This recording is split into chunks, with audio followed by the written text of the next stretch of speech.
स्वागत है आप सबका एक और रोमांटिक ड्रामा के हिंदी एक्सप्लेनेशन में। कहानी के स्टार्टिंग में हमें रूहान को दिखाया जाता है।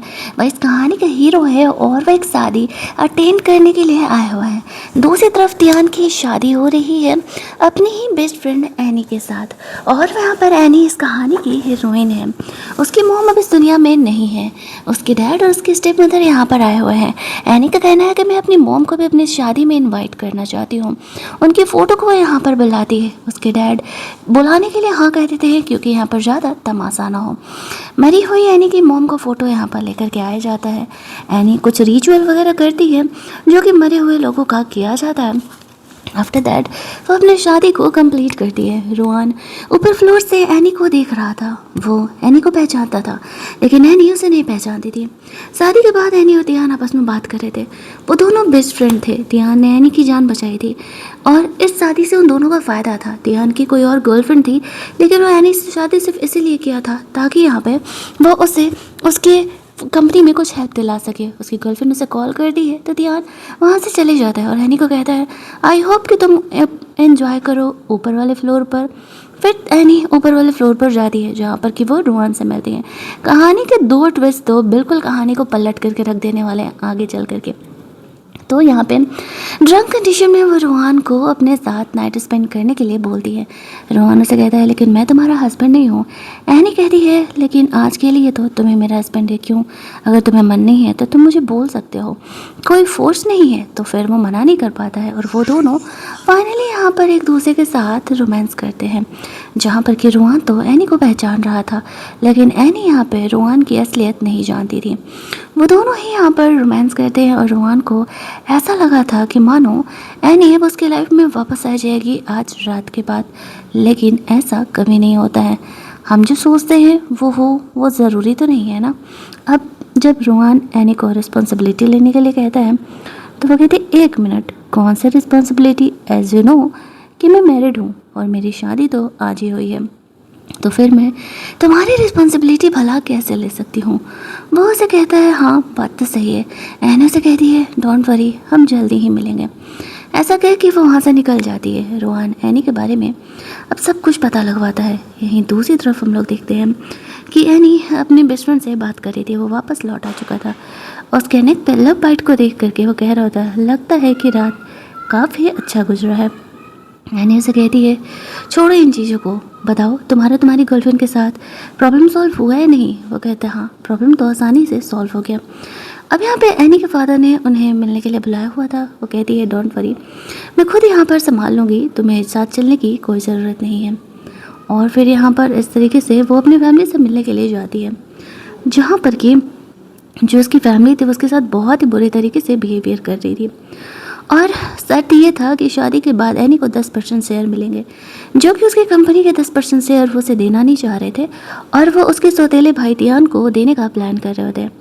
इस चीज़ के खिलाफ जब वो होती है तो वो लोग उसी पर गुस्सा करने लगते हैं। वो कहती है डोंट वरी मैं अपने हिस्से के शेयर्स तो एनी हाउ लेकर के ही रहूँगी।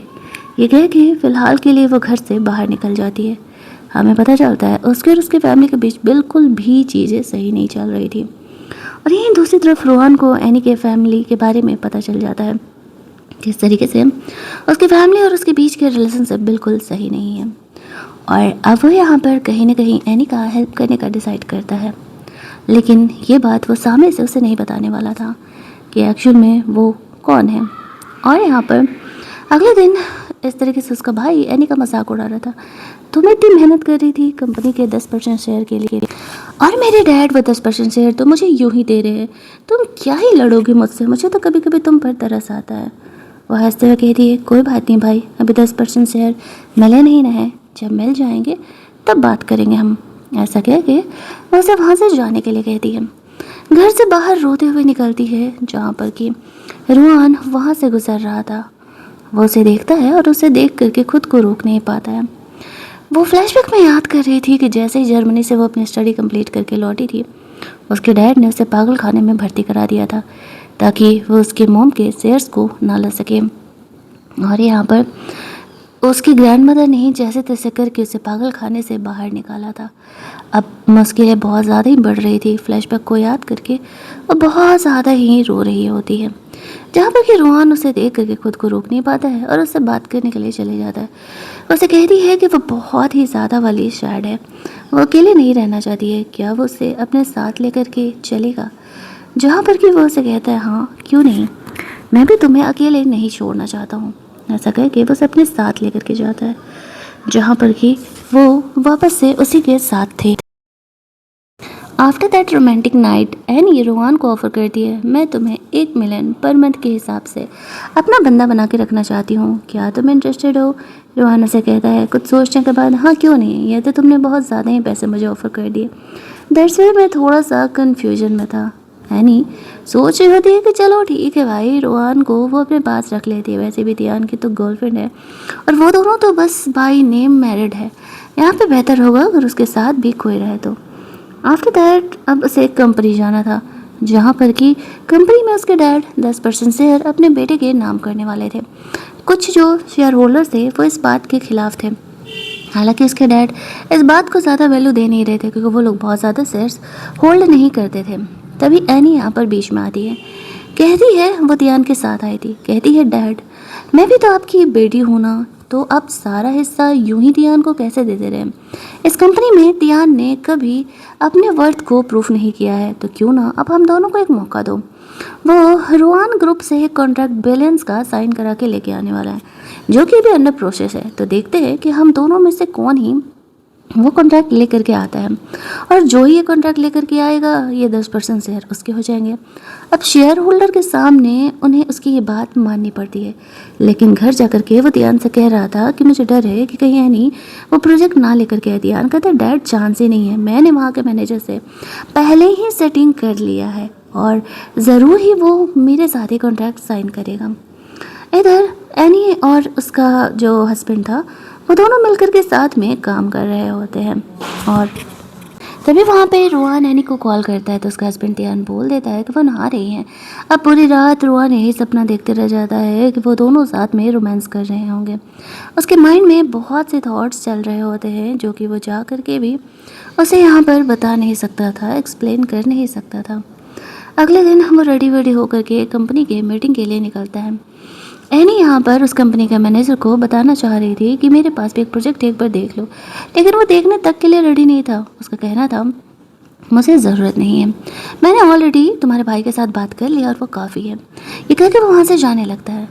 एनी यहाँ पर उसे उसके ब्राइब लिए हुए बात को दिखा देती है, ये कहते हुए कि देखो तुमने यहाँ पर मेरे भाई से घूस लिया है, मेरे पास इस बात का प्रूफ हो, सोचो अगर ये प्रूफ तुम्हारे बॉस तक जाएगा तो तुम क्या करोगे। मैं बस इतना कह रही हूँ कि कॉन्ट्रैक्ट देख लो, क्योंकि कॉन्ट्रैक्ट मेरे भाई से कहीं ज़्यादा अच्छा है। लेकिन वो मना करके वहाँ से जाने लगता है, ये कहते हुए कि तुम झूठ बोल रही हो, ये मैंने कोई ब्राइब वगैरह नहीं लिया है। तभी वहाँ पे रोहान आता है। तब एनी को पता चलता है कि एक्चुअल में रोहान जो है इस कंपनी का बॉस है। वो मैनेजर उसे कह रहा है कि देखिए ना आकर के मुझ पर इल्ज़ाम लगा रही है कि मैंने ब्राइब लिया है और मैं इसी के भाई को इसी वजह से वो कॉन्ट्रैक्ट दे रहा हूँ। रोहान उस मैनेजर को जॉब से निकाल देता है क्योंकि उसे ये बात फैक्ट पता था कि उसने ब्राइब तो लिया ही है और ये उसका फर्स्ट टाइम नहीं था, वो ऐसे ही किया करता था। अब उसके भाई को कहता है आई थिंक कि तुम्हें अपने पार्टनर से जाकर के बात करना चाहिए कि एक्चुअल में उसने ऐसा ब्राइब लिया है तो क्या वो उसे भी फंसाएगा। आफ्टर दैट वो एनी को कॉन्ट्रैक्ट के बारे में बात करने के लिए रोक करके बुलाता है और साथ ही में यहाँ पर ये कह रहा होता है कि मैं एनी के साथ कॉन्ट्रैक्ट साइन करने के लिए रेडी हूँ। एनी खुश हो जाती है क्योंकि उसके लिए ये कॉन्ट्रैक्ट एक्चुअल में मैटर कर रहा था, और रोहान यहाँ पर उसके साथ अंडर टेबल मस्त फुल ऑन फ्लर्ट किए जा रहा था। फिर भी यहाँ पर हनी जैसे तैसे सिचुएशन को संभाल लेती है। कॉन्ट्रैक्ट वगैरह तो इन दोनों को साइन करना है, ये बात है यहाँ पर फिक्स हो जाती है। एनी काफ़ी खुश थी क्योंकि यहाँ पर इस तरीके से उसे वापस से जो है मिल सकता था उसका फ़ायदा, यानी वो कॉन्ट्रैक्ट जो कि वो एक्चुअल में ढूंढ रही होती है। डैड से जाती है बात करने के लिए, डैड उसे बहाना बना करके ये कह देते हैं कि तुम्हें यहाँ पर कॉन्ट्रैक्ट लेने की कोई ज़रूरत नहीं है, मैं अपने बेटे को दे देता हूँ। वो हंसते हुए कहती है डैड, आप मेरे खिलाफ जाओगे? लगता है कि मुझे यहाँ पर आपके डैड ने उसे घूस दिया है, ये बातें बतानी ही पड़ेंगी। बट वो कह रहा था अच्छा ठीक है चलो, ये सब कुछ करने की ज़रूरत नहीं है, मैं यहाँ पर तुम्हें दे देता हूँ और तुम जाओ अपना 10% शेयर ले लो। तो वो ये बात सुनते ही बहुत ज़्यादा ही खुश हो जाती है। 10% शेयर तो चलो उसे कम से कम मिल गए यहाँ पे।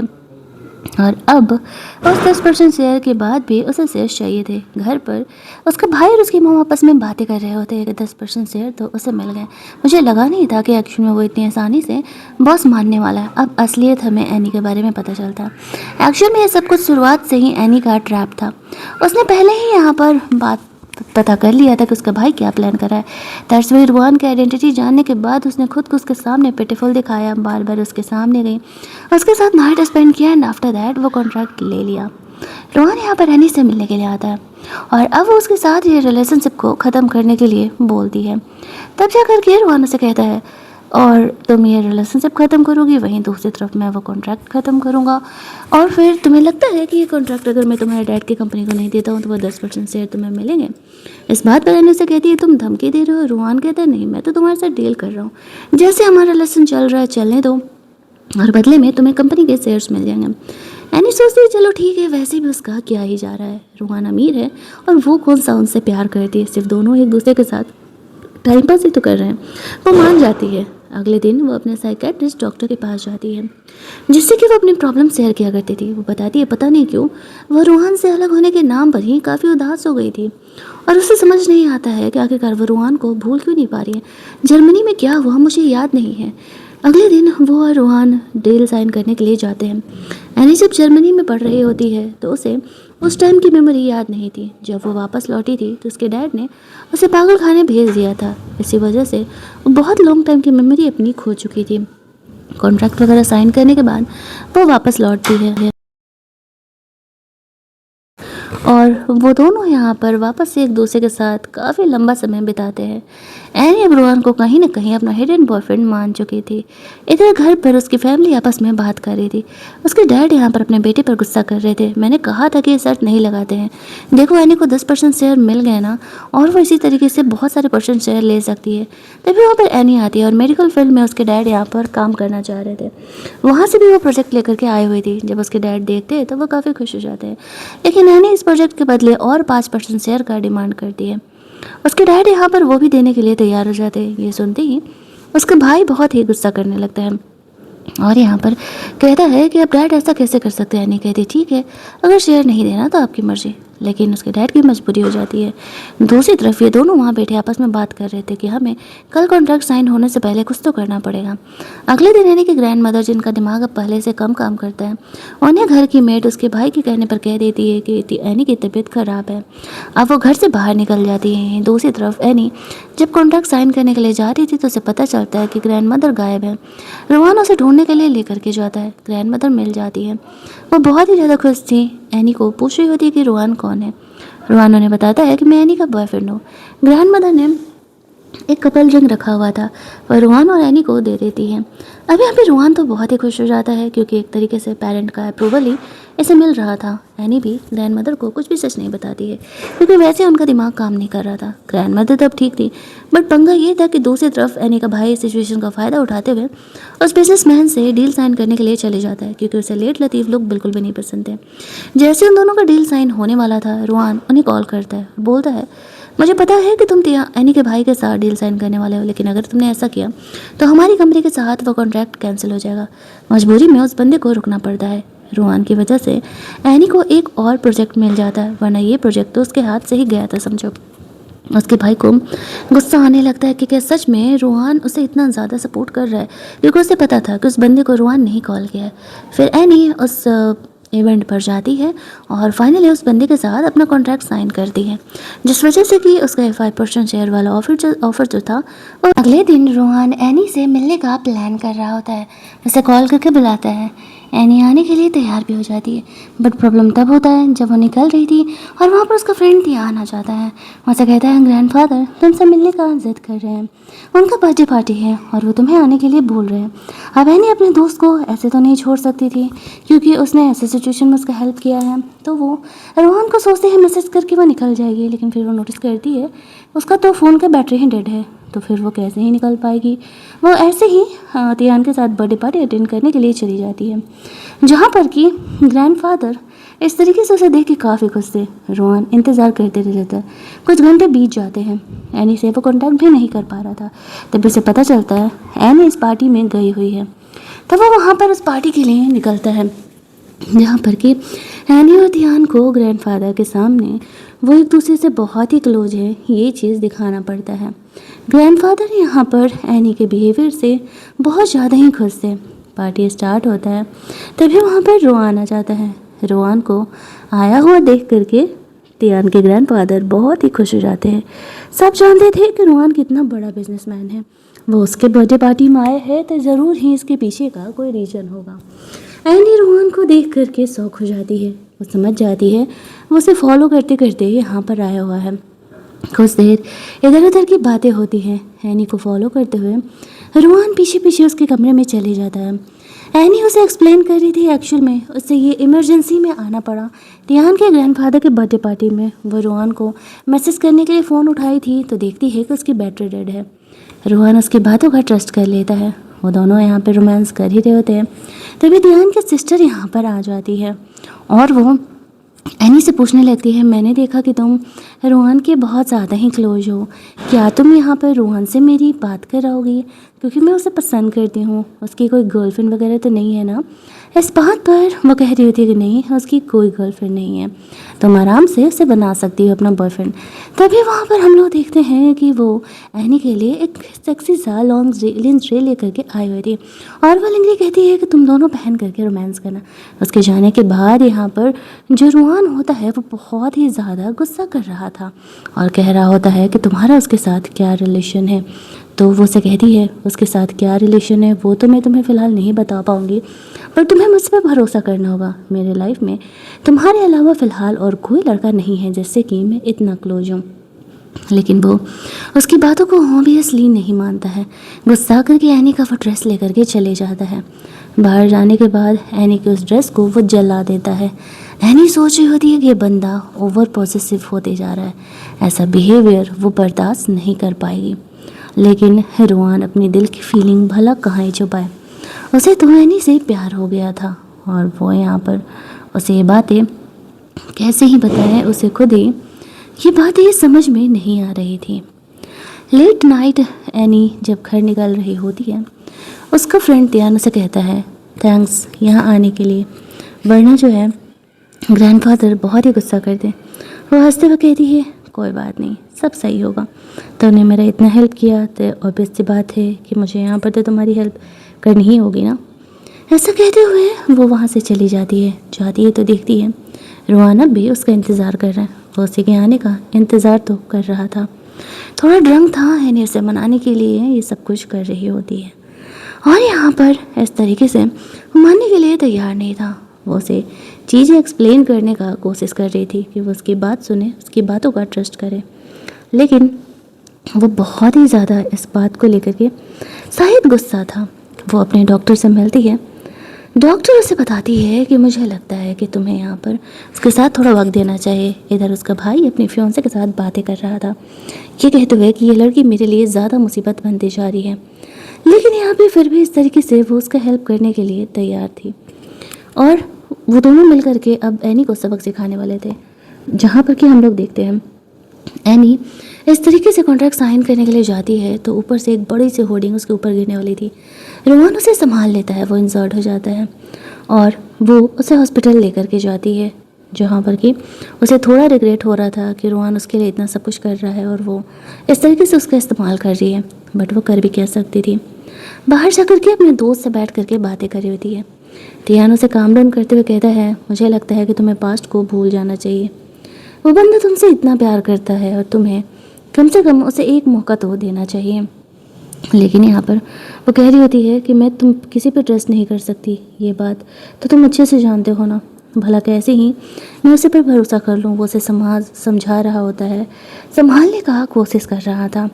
तभी वहाँ पर हॉस्पिटल के कमरे से निकल करके रुआन उन दोनों को साथ में देख लेता है। और जब वो ये देखता है तो वो उसे गलत समझ जाता है।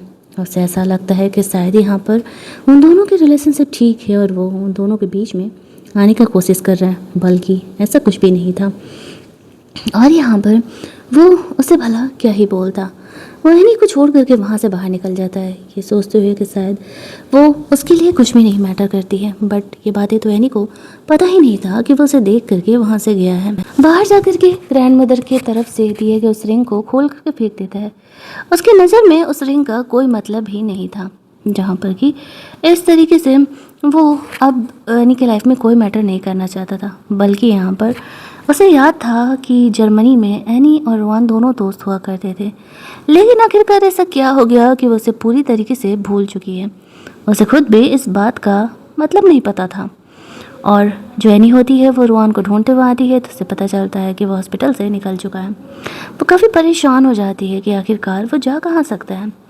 तब जा करके उसे पता चलता है कि एक्चुअल में वो तो हॉस्पिटल से बाहर निकल चुका है। अगले दिन वो दोनों जब कंपनी के ये के लिए मिलते हैं तब रोहन का बिहेवियर एनी के लिए काफ़ी अलग था। वो समझ नहीं पाती कि वो उसके साथ इतना वियर्ड बिहेवियर क्यों कर रहा है। इनफैक्ट वो उससे बात करने का भी कोशिश करती है, लेकिन फिर भी वो उसे भाव नहीं देता। अब एनी को कन्फ्यूजन होने लगता है कि आखिरकार चल क्या रहा है। वो इस तरीके से उसे रिजेक्ट क्यों ही कर रहा है। वो उससे बात करने की कोशिश करती है, प्रॉब्लम को समझने की कोशिश करती है, बट वो उसे कहता है आई नो तुम्हें तुम्हारे हस्बैंड के साथ रिलेशनशिप काफ़ी अच्छे हैं, आई थिंक कि हम दोनों एक दूसरे को अब डिस्टर्ब ना करें। एनी को उसकी बातों का मतलब समझ में नहीं आता। वो उसे वक्त देने का डिसाइड करती है। हालांकि उसके लिए सूप वगैरह बना करके लेके गई थी। इधर जब उसके भाई का प्लान फेल हो जाता है तो अपना सारा गुस्सा अपनी मॉम पर निकाल रहा होता है। उसकी मॉम उसे काम डाउन करते हुए कहती है कि सब ठीक हो जाएगा, हम लोग मिल करके सब संभाल लेंगे। लेकिन यहाँ पर अब एनी को रास्ते से हटाना बहुत ज़्यादा ही ज़रूरी होते जा रहा था, वरना यहाँ पर अगर वो उनके रास्ते का बीच का कांटा बनी तो मुसीबत हो जाएगा। दूसरी तरफ एक बड़ी पार्टी का सीन हम लोग देखते हैं जहाँ पर कि रोहन भी जाने वाला था। वो पार्टी उसके भाई और उसकी फियोंसे का एंगेजमेंट का था। रोहन वहाँ पर जाता है और उसकी फियोंसे तो अपने हस्बैंड को छोड़ करके रोहन के पीछे ही पड़ी हुई थी, क्योंकि वो इतना अमीर जो था वो उसे ऑब्वियसली भाव नहीं देता है। एनी यहाँ पर आती है। वो सोच रही थी कि उसके भाई के एंगेजमेंट में क्या कर रहा है। उसे बात करने की कोशिश करती है, लेकिन वो इस तरीके से उसे भाव नहीं देता है। वहीं दूसरी तरफ 5% शेयर यहाँ पर उसके डैड को अनाउंस करना पड़ता है कि वह एनी को दे रहा है, क्योंकि उसकी मजबूरी हो जाती है। एनी ने यहाँ पर इतना बड़ा बड़ा प्रोजेक्ट जो लेकर के आया हुआ है। उसकी स्टेप मदर उसे बुली करने का कोशिश करती है, लेकिन वो इस तरीके से रुआन की वजह से उसे बुली नहीं कर पाती है। पार्टी के बाद तियान और एनी दोनों बैठ करके आपस में बात कर रहे होते।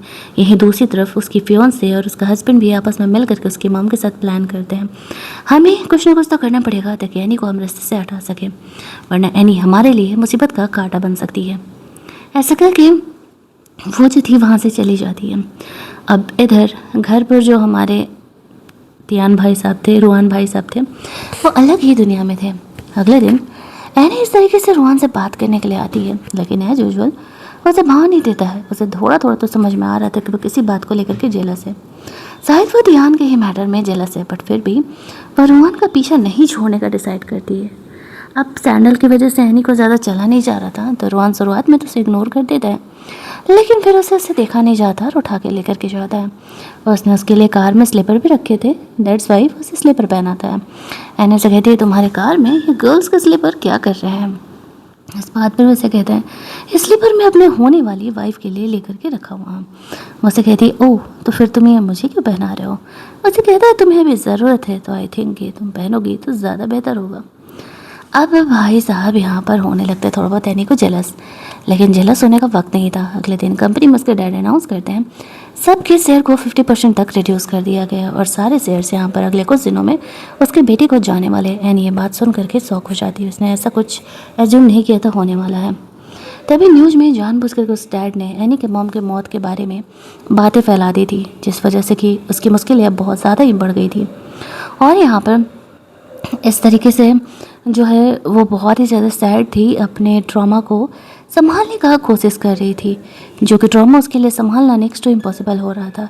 उसे याद आ रहा था कि किस तरीके से उसके डैड ने उसे पागल खाने भेज दिया था, और यहाँ पर वो खुद को ख़त्म करने का कोशिश कर रही होती है।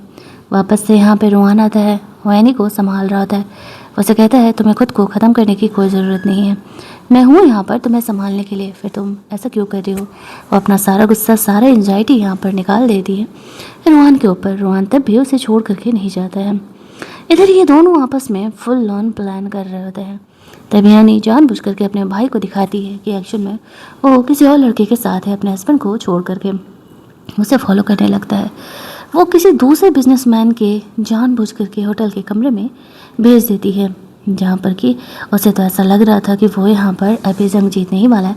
अगर यानी किसी और के साथ मिली तो वो सबके सामने इन बातों को ला देगा, लेकिन यहाँ पर वैसा होता नहीं है। उसे तो वो मिलते ही नहीं उस होटल के कमरे में।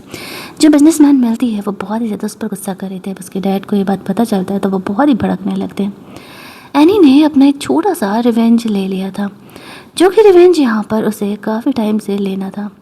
दैट्स वाई वहीं दूसरी तरफ जो है इस तरीके से उसकी मोम और उसे काफ़ी ज़्यादा डांट लगाया जा रहा था, ये कहते हुए कि तुमने तो पूरा मेरा नाक ही डुबा दिया। इतनी मुश्किल से यहाँ पर मैंने चीज़ों को ठीक किया था और तुम यहाँ पर सब कुछ बिगाड़ करके आ गए। उसे समझ में नहीं आ रहा होता है कि मैंने ऐसा कैसे कर दिया। वो अपने दोस्तों के साथ मिलने के लिए जाता है, जहाँ पर कैसे ऐसा लग रहा था उसने श्योरली एनी को किसी और के साथ देखा था। ऐसा कैसे हो सकता है कि एनी यहाँ पर उसके साथ ना हो। अगले दिन हम लोग देखते हैं कि उसकी मॉम का जो वो न्यूज़ था मरने वाला, वो सारे न्यूज़ वहाँ से हटाए जा चुके थे। तोहान ने उसका हेल्प किया था। एनी बहुत खुश थी। कंपनी में उसके डैड जो कुछ भी करना चाह रहे होते वो हो नहीं पाता है। सब कुछ यहाँ पर अब एनी के कंट्रोल में था, और वो यहाँ पर इस तरीके से सब कुछ हैंडल आउट कर रही थी। उसके बेटे को भी शेयर्स नहीं मिलते हैं। उसके बेटे की जो हरकतें थी, जो होर्डिंग उसने उसके ऊपर गिराया था, वो सबके सामने पब्लिक कर देती है। क्राइम करने के चक्कर में उसे यहाँ पर शेयर्स नहीं मिलते हैं। वो बहुत ही खुश थी। रोहान तब भी उसके साथ था। उसे ऐसा लग रहा था कि उसके साथ रहेगा तो उसे छोड़ करके नहीं जाएगी, लेकिन उसे पता नहीं था कि एनी ने उसे छोड़ने का प्लान कर लिया है, क्योंकि वो शायद किसी और के साथ नहीं रह सकती थी खुश। ये बात उसे पता था। फिर भी रोहान उसे अपना प्यार जता रहा होता है। इधर अपने स्टेप मदर से मिलने के लिए एनी जाती है। वो जानबूझ करके उसे प्रोवोक कर रही होती है और कहती है मुझे पता है कि मेरी मॉम को तुम्ही ने मारा है। जब मेरी मॉम बिल्डिंग के ऊपर से गिरी थी तब उस समय तुम ही थी। प्लीज़ ये मत कहना कि ऐसा नहीं है। तुम्हारी ड्रेस की ये निशानी मैंने अब तक संभाल करके रखी हुई है और मैं पुलिस को देने वाली हूँ। वो कहती है देखो मैंने उसे बस थोड़ा सा धक्का दिया था, वो खुद ही नीचे गिर गई थी, इसमें मेरी कोई गलती नहीं है, तो मुझे ना तुम मत ही बोलो। वो हंसने लगती है और कहती है अब तक मेरे पास इस बात का कोई प्रूफ नहीं था, लेकिन अफसोस तुमने खुद बोल करके इन बातों का प्रूफ मुझे दे दिया। चलो अच्छा हुआ। अब गुस्से में आकर के वो उसे मारने का कोशिश करती है, जहाँ पर कि वो इस तरीके से सीसीटीवी कैमरे में रिकॉर्ड हो जाती है। थैंकफुली रोहान आकर के एनी को सेव कर लेता है। उस पर गुस्सा करने लगता है कि वो अपनी जान देने वाली थी। एनी कहती है मुझे पता था कि मैं खुद को बचा लूँगी। अब उसके स्टेप मदर के खिलाफ उसके पास सारे सबूत थे। एक तो अभी का सबूत कि वो उसे मारने का कोशिश कर रही है, दूसरा उसने उसकी मॉम को धक्का दिया। ये बात तो उसने खुद ही अपने मुँह से कबूली थी। उन्हें वहाँ से ही जेल भेज दिया जाता है।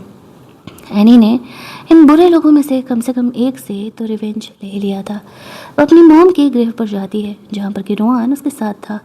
वो एनी से पूछता है तुम्हारा हस्बैंड कहाँ है, तुम अपनी मॉम की ग्रेव पर भी अकेले क्यों आई हो। एनी उसे नहीं बताती है कि एक्शन में उसके और उसके हस्बैंड के बीच में रिलेशनशिप जैसा कुछ भी है ही नहीं। वो दोनों बस एक दूसरे के बहुत अच्छे दोस्त हैं और मैरिज बाय नेम ही एक दूसरे से कनेक्टेड हैं। लेकिन रोहान को अपने इस सिचुएशन में भी अपने साथ खड़ा देख करके वो बहुत ही ज़्यादा वाला खुश हो जाती है। सोचती है कि चलो ठीक है, कम से कम कोई तो उसके साथ है। डॉक्टर ने उसे समझाया था कि अगर वो ध्यान दे, वह रोहान से अगर प्यार करती है तो उसे ये बातें बता देनी चाहिए। वो वहीं पर थी तभी उसके डैड का उसे कॉल आता है। उसके डैड उसे कहते हैं तुम अपनी मॉम को जेल कैसे भेज सकती हो। एनी कहती है अगली बारी तुम्हारी है, तुम्हारे खिलाफ भी मैंने सबूत रखे हुए हैं। डोंट वरी, स्टेप मदर से जाकर के मिलते रहना। जिस तरीके से तुमने मेरी मॉम को मारा था ना, वो सारे सबूत मेरे पास हैं। ऐसा करके वहाँ से निकल जाती है, अपने फ्रेंड से मिलती है। उसके फ्रेंड उसे काम डाउन करते हुए कहते हैं मुझे लगता है शायद तुम्हें रिवेंज वाला मैटर छोड़ देना चाहिए। असली कातिल तो जेल जा चुका है, तुम्हें अपने लव लाइफ पर ध्यान देना चाहिए, यानी रोहान पर। अगले प्रोजेक्ट के लिए एनी को रुआन को मनाना ही था, तो वो उसे मनाने का कोशिश करती। वैसे कहते मैं इतनी आसानी से तुम्हें वो प्रोजेक्ट नहीं देने वाला। दोनों यहाँ पर तब रोमांस करते हैं। इस टाइम में एनी को पता चलता है कि वो प्रेग्नेंट है, लेकिन वो अभी एक नई फैमिली शुरू नहीं कर सकती थी। दैट्स वो बेबी अबॉर्ट कराने का डिसाइड करती है। यहाँ पर इस तरीके से जो है वो अपनी फ्रेंड को कॉल करती है, लेकिन तब तक रुआन को पता चल जाता है कि एनी प्रेग्नेंट है। कन्फ्यूजन में वो ये था कि वह रुआन के बेबी को लेकर के प्रेग्नेंट है या अपने हस्बैंड तियान का। वो चीज़ों को खुद की साइड से पता लगाना चाह रहा था, क्योंकि उसे पता था एनी उसे अब तक नहीं बताई है तो नहीं बताई है। एनी को डॉक्टर बोलती है कि 1 मंथ बेबी ओल्ड है, तुम्हें थोड़ा ध्यान रखना पड़ेगा। तियान एनी से पूछता है क्या ये रुआन का है। वो कहती है हाँ, लेकिन मैं इससे फैमिली नहीं स्टार्ट कर सकती, तुम्हें पता है। वो काफ़ी ज़्यादा सैड थी, काफ़ी ज़्यादा डिप्रेशन में थी। उसका फ्रेंड उसे सजेस्ट करता है मुझे लगता है तुम्हें लाइफ में मूव ऑन करना चाहिए, मैंने तुम्हें समझाया था ना। बट वो सुनने समझने के लिए तैयार नहीं थी। वो कहीं ना कहीं रुआन से बहुत ज़्यादा ही कनेक्टेड हो चुकी थी। उसने अब तक उसके लिए जो कुछ किया, इधर उसके फादर एनी के लिए मुश्किल लिए खड़ा कर रहे होते हैं, लेकिन फिर भी एनी सब कुछ यहाँ पर संभाल रही होती है। और रुआन अब भी उसका हेल्प कर रहा था, हालांकि उसे पता था कि एनी ने ये प्रेगनेंसी वाली बात उसे छुपा करके रखी है। तब भी सबको यहाँ पर आकर के अपने डैड के तरफ से किए गए कांड के बारे में वो सबको बता देती है, किस तरीके से उसने उसकी वाइफ को चीट किया था और अपने डैड की सेकंड वाइफ नहीं, उनकी फर्स्ट वाइफ को ऐसे बिल्डिंग से धक्का दे दिया था, जिस वजह से कि उनकी जान चली गई थी। अब यहाँ पर इस वजह से एनी के डैड को सीईओ के पोजीशन से हटा दिया जाता है और अब एनी कंपनी संभाल रही थी। वो वही तो चाह रही होती है। रुआन अब भी जानना चाह रहा था कि एनी उसे क्या छुपा रही है। प्रेगनेंसी की वजह से अब उसकी हालत थोड़ी ख़राब रह रही थी। ध्यान उसे डॉक्टर को दिखाने के लिए लेकर के जाता है, जहाँ पर कि वो उसका ख्याल रख रहा था। तभी वहाँ पर रुआन आ जाता है। एनी उसे सिचुएशन समझाने का कोशिश कर रही थी। वो गुस्से में उसे वहाँ से लेकर के जाता है। एनी से कहती है देखो मैं तुम्हें अपने और तियान के बारे में तो इतना नहीं बता सकती, लेकिन आई नो कि तुम प्रेगनेंसी के बारे में जान चुके हो। रुआन से कहता है कि जब तियान के बेबी को लेकर के प्रेग्नेंट हो फिर मेरे साथ रिलेशनशिप रखने का क्या फ़ायदा है। मैं ऐसे इंसान के साथ नहीं रह सकता जो एक साथ 2 नाव पे पैर रखा हुआ है। एनी उसे रोकने की कोशिश करती है, लेकिन उस समय रुआन बहुत गुस्से में था और वो गुस्सा करके चले जाता है। इस पॉइंट पर आकर के एनी को एहसास होता है कि वो क्या खो रही है। रुआन के जाते ही उसे सब कुछ याद आ जाता है। वो और रुआन जर्मनी में फ्रेंड हुआ करते थे, लेकिन फैमिली की वजह से रुआन को वहाँ से जाना पड़ता है। तियान आकर के एनी को संभालता है। यहीं दूसरी तरफ रुआन क्लब में अपने दोस्त के साथ जा करके बहुत ही ज़्यादा ड्रंक हो जाता है। उसका फ्रेंड से कहता है मुझे लगता है कि तुम्हें एनी से इस बारे में पूछना चाहिए, इस बारे में जानना चाहिए कि आखिरकार क्या वो उसके बेबी को लेकर के प्रेग्नेंट है या फिर किसी और के। मुझे ऐसा लगता है सच जानने का तुम्हारा भी हक है। वो एनी को ढूंढते हुए घर पर जाता है, लेकिन एनी वहाँ पर नहीं थी, वहाँ से जा चुकी थी। उसे ऐसा लगता है कि शायद वो उसे छोड़ करके जा चुकी है। अगले दिन वो एक पार्टी में जाता है, जहाँ पर कि एक लड़की उसके पीछे ही पड़ गई थी। रुआन उसे ध्यान ही नहीं दे रहा था। तभी वहाँ पर एनी भी आ जाती है। वो रुआन के ग्रैंडफादर को जानती थी। दैट्स वही वो उससे बातें कर रही होती है। कपल डांस यहाँ पर स्टार्ट होता है, जहाँ पर कि इस तरीके से रुआन उस दूसरी लड़की के साथ डांस कर रहा था और एनी दूसरे लड़के के साथ डांस कर रहा था, लेकिन पार्टनर चेंज होने की वजह से एनी रुआन के पास चली जाती है। वो कहती है मुझे पता है कि तुम मेरी वजह से ही ये कपल डांस कर रहे थे। वो उसे कहती है कि मैं एक्चुअल में अब तुम्हें परसों करना चाहती हूँ, मुझे सब कुछ याद आ गया है तुम्हारे बारे में। लेकिन वो एनी की बातों का ट्रस्ट नहीं कर रहा होता है। दूसरी तरफ वो लोग चैरिटी ऑक्शन में जाते हैं, जहाँ पर के बैनी रुआन के पीछे ही पड़ गई थी, तो वो उसका पीछा नहीं छोड़ रही होती है। वो जहाँ जहाँ जा रहा था वहाँ वहाँ वो जा रही होती है। कभी वो ऑक्शन में पहुँच जाती, कभी कंपनी के मीटिंग में पहुँच जाती, तो कभी किसी के पार्टी में पहुँच जाया करती थी रुआन से मिलने के लिए। एक दिन रुआन अपने दोस्तों के साथ बहुत ही ज़्यादा ड्रंक हो जाता है। यानी उसे संभालते हुए उसे लेकर के जा रही थी। उस समय वो बहुत ही ड्रंक था और अपने मन की बातों को एनी को बता रहा था। वो कहता है कि वो उससे कितना प्यार करता है, वो उसकी फीलिंग को कभी समझती क्यों नहीं है। हमेशा ही वो उसे हर बार रोमांस करने के बाद छोड़ करके ही गई है। एनी उसे प्रॉमिस करती है वो उसे अब कभी छोड़ करके नहीं जाएगी। वो भी रुआन से उतना ही प्यार करती है। उसे सारी बातें याद आ चुकी है, वो बातें एक्शन में उससे करना चाह रही थी। अब तो वो यहाँ पर इतना ज़्यादा ड्रंक था कि उसे यहाँ पर चीज़ें अगले सुबह तो याद रहने नहीं वाली थी कि उसने तो अपना सारा बुक उसके सामने ही खोल करके रख दिया था। और यहाँ पर इस तरीके से जब वो अगली सुबह जगता है तो उसे याद आता है एनी को सामने देख करके। वो शौक था। एनी उसे कहती है, आई नो कि मैंने अपने मतलब के लिए तुम्हारा इस्तेमाल किया था, तुम्हारे पास गई थी, तुम्हें शुरुआत से ही मैंने पटाया था, लेकिन ये मेरी मजबूरी थी। मैं क्या करती, तुम्हारे अलावा इस शहर में और मेरा कोई हेल्प नहीं कर सकता था, लेकिन मैं तुम्हें कभी हर्ट नहीं करना चाहती थी। मैं जानती थी कि तुम्हारे पास लड़कियों की कमी नहीं है, दैट्स वही मैंने तुम्हें चूज किया था, ताकि तुम्हारा इस्तेमाल करने के बाद मैं तुम्हारे लाइफ से निकल भी जाऊँ तो तुम्हें फ़र्क ना पड़े। लेकिन तब तक मुझे मेरे लाइफ के बारे में सब कुछ याद आ गया। मैं तुमसे जर्मनी में भी मिली हूँ, हम दोनों दोस्त हुआ करते थे।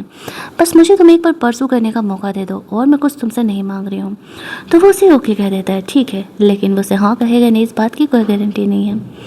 यहाँ पर एनी ओवर कॉन्फिडेंट थी। अगले दिन से वो रोहन के लिए कभी फ्लावर बुके भेजा करती, कभी खुद डिलीवरी बॉय बन करके आ जाया करती उसके साथ वक्त बिताने के लिए। और रोहन को इस तरीके से एनी का उसे परसू करना बहुत ही अच्छा फील करा रहा था। एक दिन जब वह ऐसे डिलीवरी गर्ल बन करके आती है उसे बुके डिलीवर करने के लिए, दोनों को ऑफिस में रोमांस चल रहा होता है। तभी हम लोग देखते हैं कि यहाँ पर कुछ लोग आने लगते हैं। बनी नहीं चाहती थी कि उनका रिलेशन इस तरीके से वहाँ पर रिवील हो, दैट्स वाई वो यहाँ पर अंडर द टेबल छुप जाती है। बिजनेस वगैरह डील के बारे में बात करने के बाद वो लोग वहाँ से जब निकलते हैं तब एनी टेबल के नीचे से निकलती है और रोहन को कहती है, कोई बात नहीं, हम फिर कभी मिलेंगे और मैं जल्दी ही तुमसे वापस से मिलने के लिए आऊँगी। अगले दिन एनी रोहन को मिलने के लिए बुलाती है। वो आने के लिए तैयार भी था, लेकिन तभी जिस लड़की से रोहन की शादी उसके ग्रैंडफादर कराना चाहते थे वो उससे मिलने के लिए आती है। बोलती है ग्रैंडफादर की तबीयत ठीक नहीं है। रोहन सबसे पहले ग्रैंडफादर से मिलने के लिए जाता है। एनी उसका इंतज़ार करते रह जाती है। ग्रैंडफादर को हॉस्पिटल में एडमिट कराने के बाद वह एनी के पास वापस लौटता है उसे चीज़ें एक्सप्लेन करने के लिए, क्योंकि उसे पता था कि रिपोर्टर्स ने उसने उस लड़की की फ़ोटो क्लिक करके सोशल मीडिया पर डाल दिया। हालांकि वो उसे क्लियर कर देता है कि वो उससे कभी शादी नहीं करेगा। उसे पता था कि एनी इस बात पर गुस्सा ज़रूरी करेगी। वो दोनों एक होटल से निकल रहे होते हैं तो वो उसे गलत समझेगी, लेकिन जब वो वहाँ पर उसे एक्सप्लेन करने के लिए जाता है तो एनी वहाँ पर थी ही नहीं। उसे ऐसा लगता है कि शायद वो गलत समझ करके उसे छोड़ करके जा चुकी है। लेकिन उसे वहाँ पर उसकी एक वीडियो रिकॉर्डिंग मिलती है जिसमें कि वो कहती है, मुझे मेरे पास्ट की सारी बातें याद आ चुकी है, तुम मेरे लिए तब भी बहुत ही इंपॉर्टेंट थे। जब मैं यहाँ वापस लौटी तब मैं उस मेंटल असाइलम की वजह से तुम्हें भूल चुकी थी, लेकिन तुम मेरे लाइफ में आए, तुमने मुझे मेरी लाइफ की एक नई होप दिलाई। मेरी और ध्यान की शादी असली नहीं है, बस फेक है। आई होप कि तुम कभी मुझे मेरे लाइफ में समझो।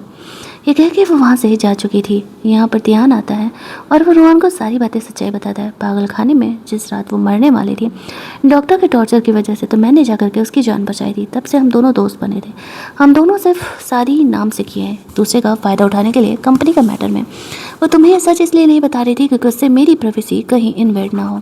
वो कभी तुम्हें हर्ट नहीं कर सकती, वो तुमसे बहुत ही प्यार करती है। ऐसी वजह से तो वो इस तरीके से तुम्हारे लिए ये सब कुछ कर रही थी, लेकिन तुमने कभी उसके प्यार को समझा नहीं। रोहन को अपनी गलती का एहसास होता है।